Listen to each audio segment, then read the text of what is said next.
Hey, Shalom, Esau. I want to start off source by giving no praise to Yahweh, Ba'ashem, Yahushua, Ba'ashem, Rakakwadash, that belongs to the apostles of GMS. Honesty, brothers, doing the work in truth, wow, sincerity. It's just a quick one. I was just looking over a set of scriptures last night. I basically saw a quick topic I can get into, and that is why must the Edomites, right, known today as predominantly the so-called white man, so-called white people, the man, his man, him and his woman, right? Why must they go into perdition? Why must they be destroyed, right?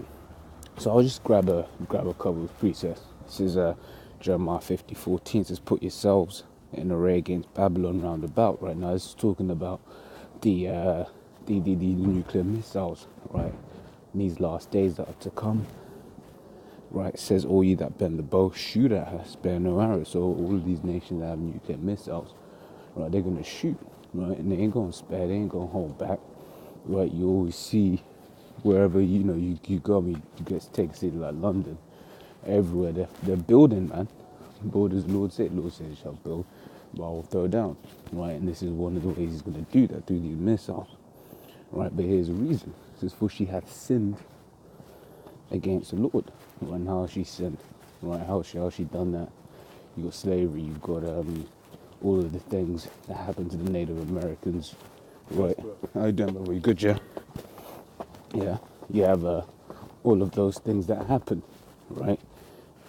And then you think, oh, we'll think that's in there. In the next chapter, it says, "They whose judgment was not to drink of the cup have surely drunken, and art thou he that should altogether go unpunished," right? It says, "Thou shalt surely not go unpunished," right? Think you can just touch the apple of the Lord's eye and just get away with it? Hell no, right? So that's one reason, right? One out of many, right? I'll get the next scripture, so I'm just going upstairs. This is Isaiah 33:1. It says, "Woe to thee that spoilest, and thou wast not spoiled, and dealt treacherously, and they dealt not treacherously with thee. When thou shalt cease to spoil, thou shalt be spoiled. And when thou shalt make an end to deal treacherously, they shall deal treacherously with thee," right? And that's the scriptures say in Galatians, "The Most High is not mocked. Whatsoever a man soweth, that shall he reap," right? So how is it this man has been doing all manner of wickedness in the world, and he thinks he's just going to get away scot-free, right? But when he's done all of his wickedness, he's the Lord's going to recompense it in his own head, which is beautiful, right? Which is righteous. Scriptures in 2 Thessalonians 1:6 says, "Surely it is a righteous thing to recompense tribulation to them that trouble you." It's talking about the children of Israel. All these nations have troubled us, and the Lord is going to recompense them for that, right? This is Ezekiel 25:12. "Thus saith the Lord power, because that Edom hath dealt against the house of Judah by taking vengeance, and hath greatly offended, and revenged himself upon them," right? "Therefore, thus saith the Lord power, I will also stretch out my hand upon Edom, and will cut off man and beast from it, and I'll make it desolate from Teman, and they of the Dan shall fall by the sword," right? So because these Edomites dealt with the children of Israel as such, right, the Lord's going to bring it back on their own head, right? See, they thought the Lord was with them, right? They've done all this wickedness over the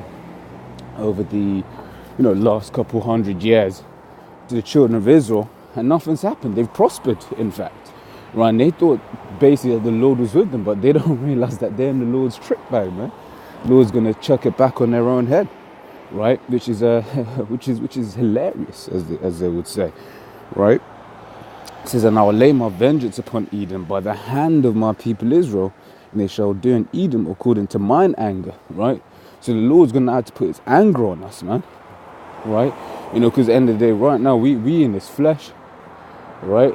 And what does the scripture say? And I mean, in fact, and that's even talking about the children of Israel, right? In Ezekiel 9:4, it says, "Go through the city and smite old and young, maids and little children," right? And that's in reference. It says, "And start at mine sanctuary." So start with the children of Israel, right?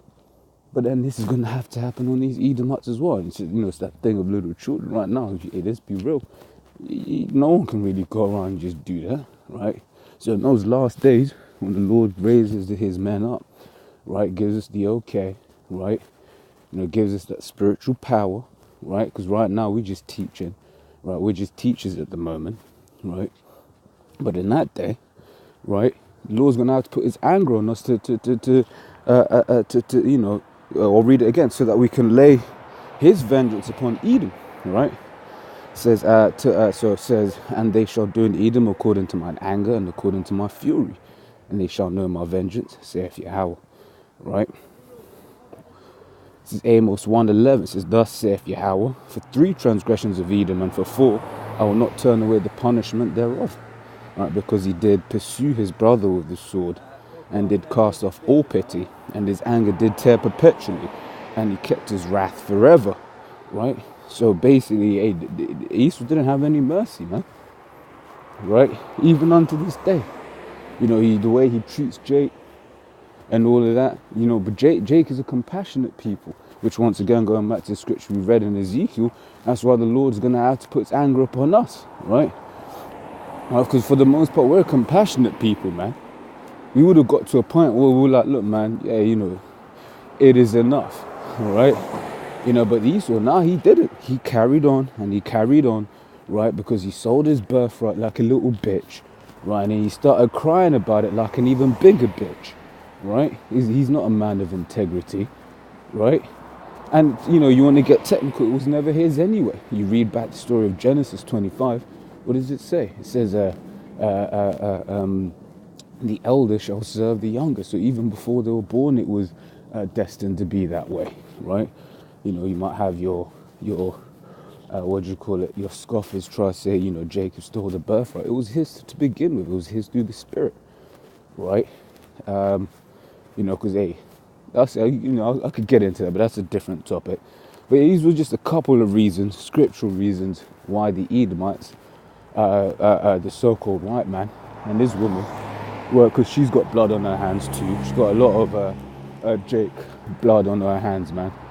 Right?